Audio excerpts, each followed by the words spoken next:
Hello बच्चों, स्वागत है आपका अपने चैनल तैयारी जीत में। आज हम देखने वाले हैं 8th ग्रेड अभ्यास पुस्तिका गणित कक्षा 7 के अध्याय 7 का हल।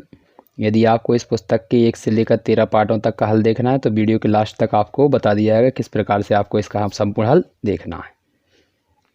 तो आइए यहाँ पर इसका अध्याय देखते हैं 7। तो यहाँ पर ये दिया गया है अध्याय आपका 7, जिसका नाम है राशियों की तुलना, यानी यहाँ पर तुलना करेंगे हम।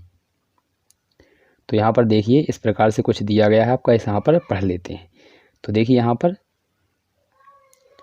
प्रतिशत के जो यहाँ पर चिन्ह होता है इस प्रकार से दर्शाया जाता है, ठीक है, जिसका अर्थ होता है 100वां भाग। क्या होता है? 100। 1% का अर्थ होता है यहाँ पर 1 ऊपर और प्रतिशत का चिन्ह हटेगा तो बटे में कितने आएंगे? 100। नीचे 2 जीरो हैं तो आप ऊपर 2 अंक बाद यहाँ पर दशमलव लगा देंगे। तो यहाँ पर इसी प्रकार से इसके हम करने वाले हैं। तो आइए यहाँ पर शुरू करते हैं। तो पहला हमारे यहाँ पर क्वेश्चन दिया गया है, इसको देख लेते हैं। देखिए क्या लिखा है। यदि क्रय मूल्य 72 रुपये है, यानी कोई वस्तु हमने खरीदी 72 की है, और विक्रय मूल्य 80 है, यानी बेची हमने 80 में है, तो हमें लाभ या हानि कितनी हो गई? तो आप देखेंगे हमने खरीदी 72 में है और बेची 80 में, तो हमें कितने का लाभ हुआ? तो 8 रुपये का। कितने का लाभ हुआ है यहाँ पर? 8 रुपये का। और कितने पर हुआ हमें? जो हम यहाँ पर खरीदते हैं तो 72 पर। प्रतिशत निकालेंगे तो कितने का गुणा करेंगे यहाँ पर? 100 का।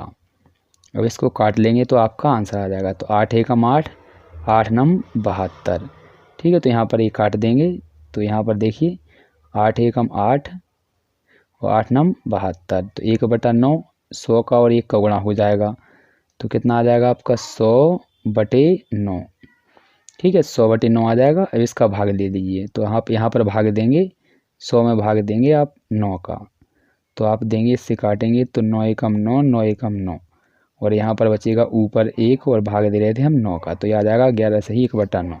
ऑप्शन नंबर ए सही में है। और ये क्या हुआ था हमारा? लाभ, इसलिए यही सही है। इसके बाद अगला है आपका, यहाँ तक आ गया आपका क्वेश्चन नंबर अगला। इसको हमें 1/4 को प्रतिशत में बदलना है। तो प्रतिशत में बदलने के लिए कितने का गुणा? 100 का। यहाँ पर 100 का गुणा करेंगे तो 1 में 100 का गुणा होगा तो आएगा आपका 100, और नीचे है आपका 4 से इसमें भाग दे दीजिए तो 4 से इसको काटोगे तो आएगा आपका 25। तो यही आपका आंसर हो जाएगा, ऑप्शन नंबर जो डी में दिया है। आशा है कि आपको समझ में आ रहा होगा। अगला प्रश्न दिया गया है आपका, तो ये रहा प्रश्न नंबर अगला। तो देखिए क्या लिखा है। 0.02 का प्रतिशत रूप होगा। तो प्रतिशत में बदलना है आपको इसको। तो देखिए प्रतिशत में बदलने के लिए क्या करते हैं, इसमें आपको प्रतिशत बदलने के लिए इसमें 0.02 में 100 का गुणा करना पड़ेगा। 100 का गुणा करते हैं प्रतिशत बदलने के लिए। अब इसका गुणा करेंगे इसमें तो 2 का गुणा करेंगे इसमें तो कितना हो जाएगा? 200, ठीक है। 200 आ जाएगा। दशमलव के बाद यहाँ पर देखेंगे आप तो यहाँ पर कितने अंक है? दशमलव के बाद 2, तो आपको पीछे से भी 2 अंक बाद लगाना है तो यहाँ पर दशमलव लग जाएगा। तो यहाँ पर एक आपका हो जाएगा। दशमलव के बाद 0 का कोई मतलब नहीं होता, तो कितना आ जाएगा? केवल 2%। तो यहाँ पर आंसर हो जाएगा ऑप्शन नंबर सी। अगला प्रश्न ये रहा क्वेश्चन नंबर अगला आपका। तो इसको देख लीजिए क्या लिखा है। यहाँ पर दिया गया है जब विक्रय मूल्य क्रय मूल्य से कम होता है, यानी विक्रय मूल्य कम होता है क्रय मूल्य से, यानी हमने कोई चीज़ खरीदी तो है 80 रुपये में और बेची है हमने 70 रुपये में, तो हमें क्या हुआ? यहाँ पर लाभ हुआ या हानि? तो आप देख सकते हैं यहाँ पर हमें हानि हुई, क्योंकि खरीदी थी ज़्यादा में और बेची हमने कम। तो यहाँ पर हो जाएगा हमेशा हानि होती है। क्या होती है? हमेशा हानि। जब हम कोई चीज़ ज़्यादा में खरीदते हैं और कम में बेचते हैं तो हानि ही होती है। इसके बाद अगला प्रश्न दिया है आपका 5वां। 100 रुपये 5% वार्षिक ब्याज की दर से 1 वर्ष का साधारण ब्याज क्या होगा? तो इसका सूत्र होता है P गुणित R गुणित T और बटे में 100, ठीक है। तो यहाँ पर इसका सूत्र होता है, इसी से निकालेंगे। तो P का मान कितना है? 1000। R का मान कितना है? 5%, 5, और समय कितना दिया है? 1, और बटे में कितना लिखेंगे? 100। 100 से यहाँ काट देंगे 2 जीरो से 2 जीरो, ठीक है, तो यहाँ पर इस प्रकार से काटेंगे 1 2, तो यहाँ पर 2 जीरो से 2 जीरो काट दिए। अब इनका गुणा कर लेंगे, इनके बीच में गुणा है तो यहाँ पर गुणा करेंगे तो आपका 10 का करेंगे 5 में 10 पन्ना 50 और 1 में कर देंगे 50 एकम 50। तो यहाँ पर ऑप्शन नंबर ए सही हो जाएगा हमारा। अगला प्रश्न दिया है 6वां, तो इसको देख लीजिए क्या लिखा है। तो इसमें क्या करना है, हमें 1/6 को प्रतिशत में बदलना है। तो प्रतिशत बदलने के लिए कितने का गुणा, 100 का। तो इसको करेंगे 6 का इसमें कर देंगे, 1 का गुणा करेंगे 100 में, इस प्रकार से लिख देते हैं इसको। अब इसका गुणा करेंगे आप तो यहाँ पर इस प्रकार से आ जाएगा, 1 का गुणा 100 में तो आ जाएगा 100 और बटे में 6। अब इससे आपको भाग देना है, 6 से भाग देंगे इसको। ठीक है, तो यहाँ पर आ जाएगा 2 से काट दिया, 2 3 6 और 2 से काट दिए तो 50। इस प्रकार से आ जाएगा 50/3 प्रतिशत। अगला प्रश्न है 7वां, तो ये रहा प्रश्न नंबर 7। देखिए क्या लिखा है, किसी कक्षा में 65% विद्यार्थियों के पास साइकिलें हैं, कितने प्रतिशत विद्यार्थियों के पास साइकिल नहीं है। तो आप ध्यान रखेंगे परसेंटेज होता है हमेशा 100, कितना है 100, इसमें से 65 के पास है तो यहाँ पर इसमें से हटा देंगे इसको तो कितना बचेगा आपका, तो ये 35 बचेगा घटाने के बाद, तो यही आपका आंसर हो जाएगा। क्योंकि टोटल हमेशा परसेंट निकलता है 100 पर और 65 के पास है तो कितने के पास नहीं होगी, 35 के पास। इन दोनों का अंतर कर देंगे। अगला दिया है, देखिए क्या लिखा है, अगला 8वां प्रश्न दिया गया है ये। तो इसको आपको प्रतिशत में बदलना है। तो इसमें प्रतिशत बदलने के लिए कितने का गुणा करते हैं, इसमें 100 का, हमेशा ध्यान रखना प्रतिशत बदलने के लिए 100 का गुणा। 100 का गुणा करेंगे आप 9 में तो आपका हो जाएगा यहाँ पर इस प्रकार से। तो 100 का जब गुणा करेंगे आप 9 में तो कितना आ जाएगा आपका 900। दशमलव के बाद कितने अंक हैं, 2, तो आप यहाँ पर लगाएंगे दशमलव, और दशमलव के बाद जीरो का कोई महत्व नहीं होता है तो आप यही लिख सकते हैं या 9 भी लिख सकते हैं। तो इस प्रकार से ये आपका आंसर यहाँ पर हो जाएगा। तो आप यहाँ पर ये देखेंगे, यहाँ पर बिंदी लगी हुई है, इसका मतलब दशमलव होता है, इसके बाद जीरो का कोई मतलब नहीं होता है। तो ये हमारे प्रश्न नंबर 8 का आंसर। 9वां प्रश्न देख लेते हैं क्या दिया गया है। तो ये रहा हमारा प्रश्न नंबर 9। ठीक है, 8वां ये रहा, हमने देख लिया है यहाँ पर। ठीक है, तो इस प्रकार से आपको गुणा करना है, 900 आएगा, दशमलव के बाद जीरो का कोई मतलब नहीं होता, तो ये 9% आंसर होगा। 8वें का है। इसके बाद ये है 9वां। तो देखिए क्या लिखा है आपका, तो यहाँ पर लिखा है 16 का 75% ज्ञात करना है। तो का के स्थान पर लग जाएगा गुणा, तो इस प्रकार से लगा दिया और प्रतिशत का चिन्ह हटेगा तो बटे में कितने आएंगे 100। तो इस प्रकार से आ जाएगा 16 गुणित 75 और बटे में 100। अब काट दीजिए, 25 एकम 25 और 25 थी 75 और 25 चौको 100।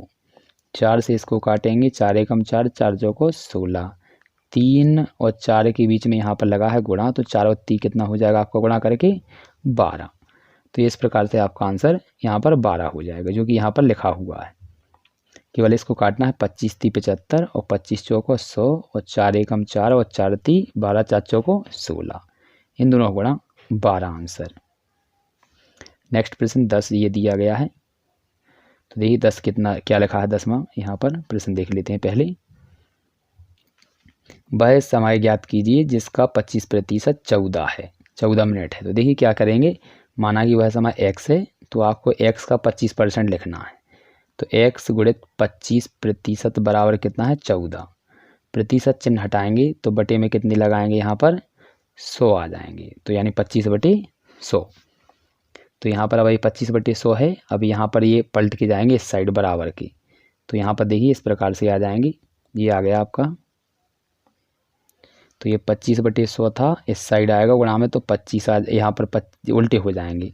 25/100 था तो यहाँ पर आ जाएगा 100/25। 25 से काट दीजिए, 25 एकम 25 और 25 चौका 100। 14 और यहाँ पर 4 के बीच में गुणा का चिन्ह है, तो 14 और 4 का गुणा कर देंगे तो 14 चौका कितना हो जाएगा आपका 56, जो कि यहाँ पर आंसर दिया गया है ये वाला। तो आप अच्छे से इसको नोट डाउन करते चलिए बच्चों, ये आंसर है इसका 10वें प्रश्न का। अगला प्रश्न देखते हैं, ये रहा हमारा प्रश्न नंबर 11। तो ये हम इस प्रकार का सवाल पहले ही कर चुके हैं। ये आपका साधारण ब्याज ज्ञात करने का सूत्र है। तो यहाँ पर लिखा है 10,000 5% वार्षिक दर से जमा किए जाते हैं रुपए, 1 वर्ष बाद कितना ब्याज होगा। तो ये सूत्र होता है ब्याज बराबर मूलधन गुणित दर गुणित समय बटे में 100, या फिर इसी को बोल सकते हैं P गुणित R गुणित T बटे में 100, यही दोनों सूत्र एक ही होते हैं। ये इंग्लिश में है और ये लिख रहा है जो हमने वो हिंदी में। मूलधन कितना है आपका 10,000, तो यहाँ पर लिखेंगे। दर कितनी है 5, तो 5 लिखेंगे। समय कितना दिया है 1 वर्ष, तो 1 लिखेंगे और बटे में लिखेंगे 100 जो कि इसमें है। ठीक है, तो यहाँ पर देखिए अब 100 लिखा था तो 2 जीरो से 2 जीरो हमने काट दिए। यहाँ पर 100 का गुणा 5 में करेंगे तो आ जाएगा 500। 1 में गुणा करेंगे तो 500 एकम 500, तो यही आपका आंसर होगा ब्याज का 500 रुपये। इसके बाद हमारा 12वां प्रश्न। तो देखिए 12वें प्रश्न में क्या करना है। तो यहाँ पर दिया है 1, 3, 6 को प्रतिशत में बदलना है। तो देखिए क्या करना है, कुछ नहीं करना है आपको। तो यहाँ पर आप 3 बॉक्स बनाएंगे क्योंकि तीनों को पदों में आपको बदलना है। तो 1 और 2 इस प्रकार से बना लेंगे। तो यहाँ पर देखेंगे ऊपर कितना लिखा है, तो एक तो पहले में लिखेंगे 1, फिर दूसरे में लिखेंगे हम 3 और तीसरे में लिखेंगे 6। यहाँ तक जा चुके हैं। इसके बाद हम लिखेंगे इन तीनों को जोड़ेंगे तो 1, 3 और यहाँ पर 6, तो जोड़कर हो जाएंगे आपके 10। तो सभी के बटे में हमें कितना लिख लेना है 10। इस प्रकार से 10 लिख चुके हैं। तो यहाँ पर आ जाएगा 1/10, 3/10 और 6/10। अब इनको बदलना है प्रतिशत में। तो प्रतिशत में बदलने के लिए कितने का गुणा किया जाता है 100 का। तो यहाँ पर 100 का गुणा कर देंगे सभी में। तो इसमें भी 100 का, इसमें भी 100 का और इसमें भी। अब इसको काट दीजिए। तो 10 से काटेंगे 100 को तो 1 जीरो, 10 से इसको काटेंगे तो 1 जीरो, 10 से इसको काटेंगे तो 1 जीरो। तो अब इसका 1 का गुणा होगा 10 में तो 10%, 3 का होगा 10 में तो आ गया 30, 6 का होगा 10 में तो 60। यही आपके इसके आंसर हैं। अगला प्रश्न है हमारा, देखिए क्या दिया गया है। तो यहाँ पर दिया गया है दी गई आकृति का कितने प्रतिशत भाग छायांकित है। तो प्रतिशत में निकालना है। तो देखिए बच्चों किस प्रकार से निकालेंगे हम। तो यहाँ पर इसको निकालेंगे।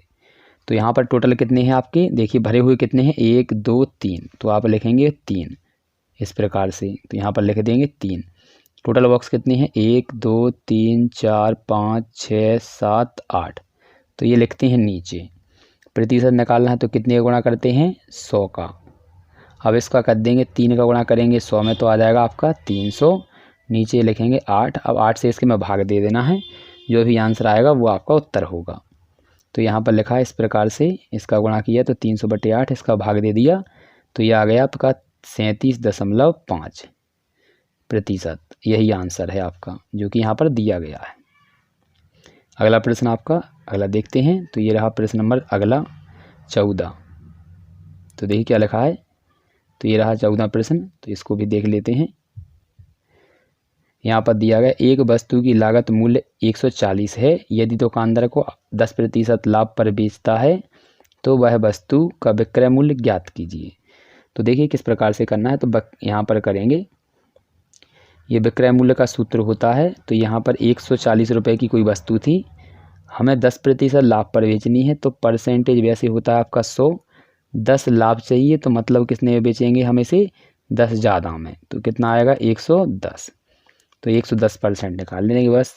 तो 140 बटे आपका आ जाएगा, यहाँ पर आ जाएगा गुणा में 110 और प्रतिशत हटेगा तो में प्रतिशत हटेगा तो वो कितना आएगा बटे में 100। जीरो से काट देंगे 1 जीरो से 1 जीरो, 2 से 2 जीरो। अब इन दोनों का गुणा कर दीजिए तो आपका आ जाएगा 154 रुपये। यही आपका आंसर है। ठीक है, इसके बाद अगला क्वेश्चन देखते हैं। तो आपको ये समझ में आया 110/100 कहाँ से आया, क्योंकि हमें प्रतिशत कितना होता है 100 और हमें 10 लाभ चाहिए। तो इसका हो जाएगा 110, इनको जोड़ देंगे तो ये आ जाएगा 110%। प्रतिशत हटाएंगे यहाँ से तो बटे में कितने आ जाएंगे 100। तो इस प्रकार से हमने यहाँ पर 110/100 लिखा था। लास्ट प्रश्न देखते हैं 15वां। तो देखिए रहा प्रश्न नंबर 15 है, क्या दिया गया है। एक विद्यालय में सत्र 2021-22 में 400 विद्यार्थी अध्ययन करते थे। सत्र 22-23 में यह संख्या 360 रह गई। छात्र की कितनी प्रतिशत कमी हुई है इसका देखना है। तो देखिए, तो यहाँ पर करेंगे स्टार्ट यहाँ से। तो कुल छात्र आपके कितने हैं, यहाँ पर कुल छात्रों की संख्या थी 400 और घटकर कितने बचे हैं आपके यहाँ पर 360। तो कमी कितनी आई है 400 में से आपके 360 बचे तो कितने चले गए आपके, कमी आई 400 यहाँ पर 40 बच्चों की। तो इस प्रकार से आ गई 40। अब हमें निकालना है इसका प्रतिशत। तो यहाँ पर निकालेंगे कमी का परसेंट। तो 40 लिखेंगे ऊपर और पहले कितने बच्चे थे, तो यहाँ पर 400, तो यहाँ पर लिखेंगे 400 बटे में। और प्रतिशत का निकालना है तो कितने का गुणा करेंगे, 100 का। बस इसको कर लीजिए सॉल्व। 40 से 40 कट गया, 1 0 से, यहाँ पर इसको देख लीजिए, कलर चेंज कर देते हैं क्योंकि समझ में नहीं आ रहा होगा। तो 40 से काट देंगे ये 40, तो 1 बचा और यहाँ पर नीचे बचा 1 और यहाँ पर 1 0, तो इस 0 से काट देंगे इस वाले को, तो कितना बचा टोटल अकेला, 10। यही हमारा आंसर हो जाएगा 10% जो यहाँ पर दिया गया है। आशा है कि आपको समझ में आया होगा। यदि इसकी आपको इस पुस्तक के संपूर्ण हल चाहिए सभी पार्टों के, तो यहाँ पर इस बॉक्स में आपको प्लेलिस्ट दिखेगी। जैसे ही आप इस पर क्लिक करेंगे तो 1 से लेकर 13 तक के पूरे पार्ट खुल जाएंगे आपके। एक से चलाकर आप सभी पार्टों का हल देख सकते हैं। या फिर यहाँ पर आपको आई बटन मिलेगा, इसमें दबाएंगे तो इस पर भी वही खुल जाएगी प्लेलिस्ट, तो आप जाकर देख सकते हैं। तो मिलते हैं अगले वीडियो में।